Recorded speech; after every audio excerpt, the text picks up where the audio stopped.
Hello guys, welcome to PG కన్నా YouTube channel. ఈరోజు ఈ వీడియోలో వచ్చి మనం మల్లప్ప కొండని అయితే చూపించబోతున్నాను. ఈ వీడియోలో అయితే చివరి వరకు అనేది చూడండి. పైన అనేది చాలా అద్భుతంగా అనేది వచ్చింది వీడియో అనేది. మన ఛానల్లో అనేది ఇంతకు ముందు అనేది తిరుపతి వీడియోలు మరియు మన Kuppam videos, Chittoor videos, Palamaner videos మరియు మా విలేజ్లో జరిగే పండగ వీడియోస్ అనేది అప్లోడ్ చేయడం అనేది జరిగింది. ఆ వీడియోస్ అనేది మీరు చూడకపోతే ఈ వీడియో డిస్క్రిప్షన్లోనే లింక్ ఇస్తాను, అక్కడ నుండి చూడండి. అవి కూడా చూడడానికి చాలా బాగున్నాయి వీడియోస్ అనేది. అలాగే మనం ఈ మల్లప్ప కొండకి ఎలా వెళ్ళాలి అనేది తెలుసుకోవాలంటే ముందుగా మనం ఈ వీడియో డిస్క్రిప్షన్లో అనేది నేను ఫుల్ డీటెయిల్స్ అనేది ఇస్తాను, ఎలా వెళ్ళాలి ఏమనేసి. ఆ డీటెయిల్ అనేది చూసి మీరు కూడా ఇక్కడ శివాలయం అనేది దర్శించుకోండి. మనం తిరుపతిలో చూసుకున్నామైతే తిరుమలలో 2 దారులు అయితే ఉంటాయి, రోడ్లు అనేవి. ఒకటి వచ్చి పైకి వెళ్ళడానికి, కొండపైనకి వెళ్ళడానికి, ఇంకొకటి వచ్చి మామూలుగా కొండపైన ఇంకా దిగుకు వెళ్ళడానికి. కానీ ఈ మల్లప్ప కొండలో అయితే చూసుకున్నట్లయితే అచ్చం మనకి తిరుమల లాగానే ఉంటుంది రోడ్డు అనేది. కానీ చిన్న రోడ్డు ఇది, అంటే మామూలుగా పైకి వెళ్ళడానికి రావడానికి అనేది ఒకే రూట్ అనమాట. 2 రూట్లు అనేవి ఉండవు ఇక్కడ. కానీ రోడ్డు పక్కల చూసుకుంటే అచ్చం మనకి తిరుమల లాగానే ఉంటుంది, ఘాట్ రోడ్ లాగానే చూడండి.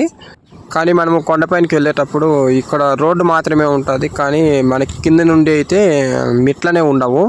ఈ రోడ్డు ద్వారా మనము పైకి వెళ్ళిపోయిన తర్వాత పైన మనకి మెట్లనే ఉంటాయి. పైన మనం లింగం దగ్గరికి వెళ్ళాలంటే, శివలింగం దగ్గరికి అయితే, గుడి దగ్గరికి అయితే మెట్లనే ఉండవు. గుడి దగ్గరికి మామూలుగా రోడ్డు అనేది ఈ రోడ్డు అనేది ఎలా ఉందో ఇదే ఉంటుంది రోడ్డు కూడా పైకి వెళ్ళే వరకు. ఆ పైన వచ్చి ఒక మెట్లు అనేవి మామూలుగా ఉండవు, అవి కూడా రాళ్ళతో అనేది కట్టింటారు. ఆ రాళ్ళు కూడా మీకు చూపిస్తాను ఎలా ఉంటాయి మనిషి. ఇక్కడ చూడండి, మనకి ఎన్ని ఇవి ఉంటాయి, క్రాస్లు అనేవి ఇలా ఉంటాయి. ఇది మనకి తిరుమల అక్కడ చూసుకుంటే చూడండి ఎంత క్రాస్ ఉందో ఇక్కడైతే. చాలామంది ఇక్కడికి వచ్చి దర్శించుకొని వెళ్తూ ఉంటారు. ఇది కూడా కొంచెం టూరిస్ట్ ప్లేస్ లాగా ఉంటుంది చూడడానికి. ఇది మన కుప్పంలో ఉండడం మనకి చాలా ఆనందంగా ఉంది. మనం తిరుమలలో చూసుకున్నట్లయితే 7 కొండలు ఉంటాయి. మామూలుగా 7 కొండలు అనేది రౌండేసి వెళ్తాము రోడ్లో అయితే. కానీ ఇక్కడ చూసుకుంటే మనకి 3 కొండలే అన్నమాట. ఇక్కడ నుండి చూడండి ఊరు కూడా చాలా దూరంగా అయితే ఉంది. నేనైతే ఇప్పుడు సగానికి వచ్చేసాను. గాలి కూడా విపరీతంగా వీస్తుంది. నేను కింద నుండి అయితే బైక్ ద్వారా అనేది వెళ్ళాను. చూడండి, నేను ఆల్మోస్ట్ అనేది చాలా దగ్గరికి అనేది వచ్చేసాను. ఇక్కడ ముక్కల భాగం అనేది వచ్చేసాను. ఇక్కడ నుండి మీకు ఊరు అనేది చూపిస్తాను ఎలా ఉంది మనిషి. ఇక్కడ చూడండి, నేను మామూలుగా చుట్టూ ఊరు అనేది ఎంత బాగుందో, చాలా దూరంలో అనేది ఉన్నాయి గ్రామాలు అనేవి. ఇక్కడ నుండి అయితే జూమ్ చేసి చూపిస్తాను చూడండి. మామూలుగా ఎండ కూడా చాలా తీవ్రంగా ఉంది. చూడండి, ఎండ కూడా ఇలా కాస్తుంది. ఇంకట మామూలుగా చుట్టూ చూసుకుంటే పంట పొలాలు మరియు గ్రామాలు అవన్నీ ఉన్నాయి చూడండి. ఇక్కడ నుండి ఎలా ఉందో జూమ్ చేస్తాను. మామూలుగా నా దగ్గర డ్రోన్ అనేవి లేదు, నేను అన్ని మొబైల్ అనేది తీస్తాను వీడియోస్ అనేది. ఇక్కడ నుండి జూమ్ చేస్తే చూడండి ఎలా కనిపిస్తుందో, చుట్టూ అనేది అడవిలాగా ఆడ గ్రామాలు అనేవి కనిపిస్తాయి. నేను ఊరికి మామూలుగా గ్రామాలకి చాలా దూరంలో అనేది ఉన్నాను. ఇక్కడ చూసుకుంటే మనకి రోడ్డు పక్కనే చిన్న చిన్న చెట్లు, ఇది అడవిలో అనేది ఉందండి మామూలుగా ఈ శివాలయం అనేది. ఈ ఒక సైడ్ చూసుకుంటే పూర్తిగా అడవిలాగానే ఉంటుంది, ఈ ఒక సైడ్ అయితే గ్రామాలు అనేవి కనిపిస్తాయి. మామూలుగా కుడివైపు అయినా చూసుకుంటే మనకి అడవిలాగా కనిపిస్తుంది. చూడండి పైన ఆకాశం కూడా ఎంత బాగుంది, నీలి కలర్లోనే చూడడానికి. డ్రోన్ ఉంటే చాలా అద్భుతంగా వచ్చేది వీడియో అనేది, కానీ డ్రోన్ అనేది లేకపోవడం వల్ల వీడియో అనేది క్లారిటీ కూడా కొంచెం తగ్గింది. నా వీడియోస్ అనేది వైరల్ అయితే నేను తప్పకుండా డ్రోన్ అనేది తీస్తాను, కానీ ఇప్పుడు ప్రస్తుతానికైతే ఈ వీడియోలు అనేవి వైరల్ అవుతలేదు. అంటే మనీ అనేది ఉండాలి కదా, మనీ కొంచెం ప్రాబ్లం ఉండడం వల్ల నేను డ్రోన్ అనేది కొనలేదు. ఉన్న దాంట్లోనే సర్దుకొని తీస్తున్న వీడియోస్ అనేది. ఇప్పటి వరకు అనేది మన ఛానల్లోనే చాలా వీడియోస్ అనేది అప్లోడ్ చేయడం అనేది జరిగింది, కానీ ఇప్పటి వరకు ఒక్క వీడియో కూడా వైరల్ కాలేదు. 1 lakh వ్యూస్ అనేది రాలేదు. అది ఎందుకో ఏమో నాకే అర్థం అవటం లేదు. చివరిగా చూసుకున్నట్లయితే నేను కొండపైనకి అనేది వచ్చేసాను అండి. చూడండి, ఈ కొండపైన అనేది చూసుకుంటే మనకి గాలి అనేది చాలా వీస్తుంది గట్టిగా అనేది. చూడండి, మనం ఏదన్నా ఇది ఏం వేసినా కూడా గాలికి అనేది పైకి అలాగే ఎత్తుకెళ్తుంది. ఇక్కడ నుండి పడితే మాత్రం అంతే, ప్రాణాలు కూడా ఉండవు అనమాట. కింద చూడండి చుట్టూ అడవి ఎంత బాగుందో. నేను చెప్పా కదా కుడివైపు అనేది మామూలుగా అడవిలాగా అనేది ఉంది అనేసి. ఈ సైడ్ అనమాట నేను చెప్పింది. చూడండి ఆ సైడ్ ఎలా ఉంది చెట్లతో అనేది. ఫుల్ ఆ గాలి వీస్తుంటే అంతా కొండపైనకి వస్తుంది. అసలు నిలబడడానికి కూడా కావడం లేదు, ఏం వేసినా కూడా అక్కడ ఉండడం లేదు. గాల్లో అలానే ఎగురుకో వెళ్తుంది. చూడండి ఎంత దూరం వెళ్తుంది నేను వేసిన ఇది కూడా కానగా కూడా ఏం వేసినా కూడా ఉండడం లేదు. అంత గట్టిగా అనేది వీస్తుంది. పడితే ఇక్కడ నుండి అంతే, ఏం కూడా దొరకడం అనమాట. కిందకి వెళ్ళిపోతాము. మనం ఎప్పుడన్నా కానీ గుడికి వచ్చినాం చాలా జాగ్రత్తగా ఉండాలి. ఎందుకంటే ఇక్కడ లోయ మాదిరిగా ఉంది కాబట్టి కింద పడితే ఆ ఒక సైడ్ వెళ్ళి చూపిస్తాను మీకు. ఆ ఒక సైడ్ మామూలుగా మీకు చిన్న చిన్న గ్రామ ప్రాంతాలు అనేవి కనిపిస్తాయి. చూడండి, మామూలుగా మనం అప్పుడే అనేది వచ్చాం కదా, రూట్ అనేది దారి అనేది ఇది అనమాట. ఈ దిగువ నుండి అయితే మనం వచ్చాము. చూడండి, మనకి దారి అనేది అలా కనిపిస్తున్న కింద నుండి అయితే ఈ రోడ్లో అన్నమాట మనం వచ్చింది. అయితే పైకి అయితే వెళ్ళేటప్పుడు ఆ దారిలోనే వెళ్ళాలి. ఇదేనండి శివాలయం అనేది. చూడండి, ఇక్కడికైతే చాలామంది వచ్చి వెళ్తూ ఉంటారు కుప్పం ప్రజలైతే. కుప్పమే వాళ్ళే కాకుండా ఈ కుప్పం చుట్టుపక్కల ఉన్న చిన్న చిన్న గ్రామాల వాళ్ళు కూడా వచ్చి చూసి వెళ్తూ ఉంటారు. నేనైతే చాలా దూరం నుండి అయితే అంటే జర్నీ చేసి వచ్చాను. ఇక్కడ చూసుకుంటే మనకి దేవుని దర్శించుకోవడానికి అయితే లేదు, ఎందుకంటే శివాలయం అనేది మూసేసాను అనమాట. డోర్లు అనేవి క్లోజ్లో ఉన్నాయి, ఓపెన్లో లేవు. చూడండి, చుట్టూ చూసుకుంటే గుడి అనేది ఇలా ఉంటుంది అనమాట. ఇక్కడ బైక్ పార్కింగ్ చేసుకోవాలంటే చాలా ప్లేస్ అనేది ఉంది. చూడండి, చుట్టూ అడవి ఎంత బాగుందో జూమ్ చేసి చూపిస్తున్నాను నేను. ఇది తేరు అనమాట. ఏమైనా ఉత్సవాలు ఏమైనా జరిగినప్పుడు స్వామివారిని తేరులో పెట్టి ఊరేగిస్తారనమాట. ఇక్కడ చూడండి, మామూలుగా మెట్లు అనేది చెప్పినా కదా, మామూలుగా శివలింగం దగ్గరికి వెళ్ళడానికి మామూలుగా పెద్ద లింగం అయితే ఉంది. ఇలా వెళ్ళాలన్నమాట ఈ రోడ్డు ద్వారా అనేది. చూసుకుంటే మనకి చిన్న చిన్న రాళ్ళతో అనేది ఇలా ఉంటుంది రోడ్డు అనేది. చాలా జాగ్రత్తగా వెళ్ళాలి. చూడండి, మెట్లు అనేవి ఉండవు ఈ గుడికి అయితే. మామూలుగా రాళ్ళది అనేసి మెట్లుగా పెట్టేసినారు రాళ్ళతో అనేది. ఇలా మనము ఇంకా పైకి అనేది వెళ్ళాలి. అక్కడ గాలి చూసుకుంటే చాలా తీవ్రంగా వీస్తుంది గాలి అనేది. చూడండి, ఎలా వీస్తుంది గాలి అనేది. ఇక్కడ కూడా జాగ్రత్తగా వెళ్ళాలి పైకి అనేది. బండ్లనే వెళ్ళకండి ఈ గుడి దగ్గర నుండి అయితే పైకి. మనం నడుచుకునే అనేది కాలినడక ద్వారా అయితే పైకి వెళ్ళాల్సి ఉంటుంది. చూడండి, నేను చాలా కష్టపడి అనేది మామూలుగా కొండపైకి అయితే ఎక్కుతున్నాను. చుట్టూ మామూలుగా రాళ్ళనే కుచ్చుకుంటూ ఉంటాయి, చెప్పులు లేకపోతే అనేది. చూడండి, ఎలా పట్టుకొని ఎక్కుతున్నాను పైకి అనేది.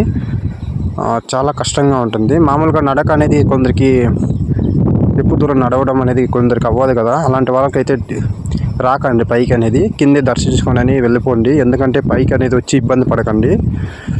నాకైతే అలవాటే కాబట్టి నేననే పైకి అనేది ఎక్కుతున్నాను.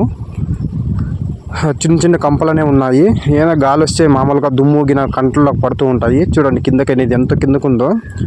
మామూలుగా ఈ దారిలోనే పైకి వెళ్ళాలి. చూడండి, దారి అనేది ఎలా ఉందో, కంపలతో మామూలుగా రాళ్ళతో అనేది. అక్కడ పక్క నుండి ఎవరో దిగుతున్నారు కిందకైతే. బహుశా నేను యూట్యూబ్లో కూడా చూశాను, మామూలుగా సిటిఆర్ అనేది ఎక్కువ ఉంటే వ్యూస్ అనేది ఎక్కువ పెరుగుతాయన్నారు. కానీ అప్పుడు రాలేదు నాకు. సిటిఆర్ అంటే ఏం లేదు, క్లిక్ టు రేట్ ఆఫ్ అనమాట. ఈ click to rate of views అంటే ఏం లేదు. మామూలుగా మన వీడియో అప్లోడ్ చేస్తాం కదా, దానికి థంబ్నెయిల్ అనేది యాడ్ చేస్తాము. ఆ థంబ్నెయిల్కి అనేది రేటింగ్ అనేది 3.0 కన్నా ఎక్కువ ఉంటే మనకి వ్యూస్ బాగా వస్తాయన్నమాట. కానీ నాకు తక్కువ ఉన్నా కూడా అంతగా వీడియో అనేది ఇది రాలేదు. కానీ నాకు ఒక్కొక్క వీడియో కూడా ఎక్కువ ఉంది మామూలుగా సిటిఆర్ అనేది. ఒక వీడియోకి అయితే 6.0 వచ్చింది, కానీ అప్పుడు కూడా వైరల్ కాలేదు, ఎందుకో ఏమో తెలీదు. ఇప్పటి వరకు చాలా వీడియోస్ అనేది నేను చాలా కష్టపడి చేస్తూ ఎడిటింగ్ చేస్తూ మామూలుగా వాయిస్ ఓవర్ ఇస్తూ ఎడిటింగ్ అనేది చేసినా కూడా మామూలుగా ఒక్కటి కూడా 1 lakh అనేది దాటలేదు, ఎందుకో ఏమో తెలియదు నాకు కూడా. బహుశా ఈ వీడియో అనేది నేను చూద్దాం ఇదైనా మామూలుగా వైరల్ అవుతుందో లేదో అనేది. ఇక్కడ నుండి చూడండి ఎంత ఇక్కడ నుండి చూసుకుంటే మనకి రాళ్ళతో అనేది చాలా ఇదిగా ఉంటుంది. మామూలుగా పైకి వెళ్ళే రోడ్ అనేది చూడండి. ఇక్కడ నుండి చూసుకుంటే చుట్టూ ఎంత బాగుందో, ఆకాశం కూడా. ఫైనల్గా అయితే నేను పైకి అనేది వచ్చేసాను. చూడండి, శివలింగం దగ్గరికి అయితే వచ్చేసాను. గుడి దగ్గర నుండి అయితే చూడండి, గుడి అనేది ఆడుద్ది దిగువ అనేది. అక్కడ నుండి కొంచెం దూరం వస్తుంది. నడవడం రాని వాళ్ళు అయితే దయచేసి పైకి రాకండి, ఎందుకంటే కింద దర్శించుకొని వెళ్ళిపోండి, పైన వచ్చి ఇబ్బంది పడకండి. ఇప్పుడు నేను ఇక్కడ నుండి అయితే లోపలికి అనేది వెళ్తాను. చూడండి, మామూలుగా లింగం లోపలికి అయితే వెళ్తాను. ఎంత బాగుందో లోపలైతే. చూడండి, లోపల ఎంత బాగుందో, అద్భుతంగా అనేది ఉంది చూడ్డానికి కూడా. చుట్టూ గుట్టలు అన్నమాట. దిగువకు వెళ్ళాలంటే మామూలుగా ఈ ఒక సైడ్ నుండి వెళ్ళాలి, ఇంకొక వైపు నుండి వెళ్తే అంతే సంగతి, కింద పడిపోవడం అనేది గ్యారంటీ అనమాట. ఈ మల్లప్ప కొండ స్వామి దగ్గరికి వచ్చి చాలామంది మామూలుగా ఇన్స్టాగ్రామ్లో వీడియోస్ అనేది పోస్ట్ చేస్తూ ఉంటారు. ఇక్కడ నుండి వీడియోస్ అనేది తీస్తూ చాలా అద్భుతంగా ఉంటుంది చూడడానికి కూడా. వాళ్ళు ఎందుకంటే వాళ్ళు డ్రోన్లో అనేది తీస్తారు వీడియోస్ అనేది. ఇప్పుడు చూడండి, నేను పైన నుండి అయితే మామూలుగా శివలింగం దగ్గర నుండి అయితే కిందకి దిగుతున్నాను. అవి ఒక సైడ్ చూడండి గుట్టలని ఎలా ఉన్నాయో ఏమని. ఇంకొక సైడ్ అని చెప్పినా కదా, ఈ సైడ్ అనమాట. ఈ సైడ్ దిగేకి అనేది లేదు. ఇక్కడ చూడండి ఎలా ఉంది కిందకి అనేది. కిందకి చాలా డౌన్లో ఉంది అన్నమాట. ఈ సైడ్ అనేది దిగేకి లేదు. మనకి మామూలుగా ఇంకొక వైపు నుండి అయితే దిగాల్సి ఉంటుంది. అప్పుడే వచ్చిన దారి నుండి అయితే వెళ్ళాల్సి ఉంటుంది. చూడండి ఎలా ఉందో చుట్టూ అడవితో అనేది. ఇక్కడ మేఘాలు కూడా చాలా బాగున్నాయి. మామూలుగా ఇక్కడ మంచి టైంలోనే వస్తే నంది హిల్స్లో ఉన్నట్లు ఉంటుంది ఇక్కడ ప్లేస్ అనేది. మామూలుగా మనకి బెంగళూరులోని మన నంది హిల్స్లో చూసుకున్నట్లయితే మేఘాలు అనేది కిందకు అనేది ఉంటాయి. అచ్చం ఇక్కడ కూడా అలానే ఉంటాయి, కానీ ఇక్కడ చలికాలంలో వస్తే అలా ఉంటాయి అన్నమాట. నేనైతే ఇప్పుడు వర్షాకాలంలో వచ్చినా కాబట్టి అలా ఏమి లేదు ఇక్కడ. చూడడానికి అయితే చల్లటి గాలితో చాలా అద్భుతంగా ఉంది ప్లేస్ అనేది. చూడండి ఫైనల్గా అనేది నేను పైకి అనేది వచ్చేసాను. ఇక్కడ బండ్లనే రావద్దు. మామూలుగా వెళ్ళే దారి చూడండి ఎలా ఉందో. కిందకి అనేది వెళ్తున్నాను నేను. వెళ్ళేటప్పుడు ఎంత జాగ్రత్తగా అయితే పైకి వెళ్ళానో అంతే జాగ్రత్తగా అనేది కిందకి అనేది దిగాలి. చూడండి దిగేటప్పుడు అనేది చాలా జాగ్రత్తగా దిగాల్సి ఉంటుంది, ఎందుకంటే వారెట్లాగా ఉంటుంది. కాలు అనేది స్లిప్ అయిందంతో కింద పడిపోవడం అనేది గ్యారెంటీ అనమాట. చూడ్డానికి ఎంత బాగుందో చూడ్డానికి ప్లేస్ అయితే, కానీ చాలా జాగ్రత్తగా రావాలి ఇక్కడికైతే. నేనైతే చాలా జాగ్రత్తగా దిగుతున్నాను కిందికి అనేది. ఇక్కడ నుండి చూడండి చుట్టూ చూడడానికి ఎంత బాగుందో ప్లేస్ అనేది. ఇలానే ఇంకా కిందికి అనేది వెళ్ళాలి మనము. ఈ గుడి దగ్గర నుండి అయితే పైనకి కొంచెం దూరమే అనమాట. ఒక 1/2 కిలోమీటర్ కూడా రాదు మామూలుగా లింగం దగ్గరికి అయితే, శివలింగం దగ్గరికి అయితే. నేను ఎలాగో కొంచెం దూరం అనేది దిగేశాను. ఇంకా కిందికి అనేది వెళ్ళాలన్నమాట. మామూలుగా దిగేటప్పుడు చాలా అలసట వేస్తుంది అనమాట. చూడండి నేను కొంత అయితే దిగేశాను. ఇక్కడైతే మామూలుగా తిరుపతిలో లాగానే మామూలుగా రాళ్ళతో అనేది పేర్చి పెట్టేసినారు. ఇక్కడ నుండి చూడండి ఎంత బాగుందో కిందకి. ఇది మొత్తం లోయలాగా ఉంటుంది అన్నమాట ఇక్కడ. ఇప్పుడు నేను రిటర్న్ అయిపోయినాను కొండపై నుండి అయితే. మామూలుగా వెళ్ళేటప్పుడు చూపించే కదా దారి అనేది, ఆ దారి అనమాట. రిటర్న్ చూపిస్తున్నాను. వీడియో దగ్గర నచ్చితే మీరు తప్పకుండా మన వీడియో అనేది తప్పకుండా లైక్ చేసి, షేర్ చేసి, కామెంట్ చేయండి. అలాగే మన యూట్యూబ్ ఛానల్ అనేది తప్పకుండా సబ్స్క్రైబ్ చేసుకోండి. ఇంకా చాలా వీడియోస్ అనేది అప్లోడ్ చేయడం అనేది జరిగింది మన ఛానల్లో. అవి కూడా చూసి తప్పకుండా లైక్ చేయండి. ఇంకా మరిన్ని వీడియోస్ అనేది చూడాలంటే మన ఛానల్ అనేది సబ్స్క్రైబ్ చేసి బెల్ ఐకాన్ అనేది ఆన్లో పెట్టుకోండి. మరిన్ని వీడియోస్ అనేది అప్లోడ్ చేయడం అనేది జరుగుతుంది.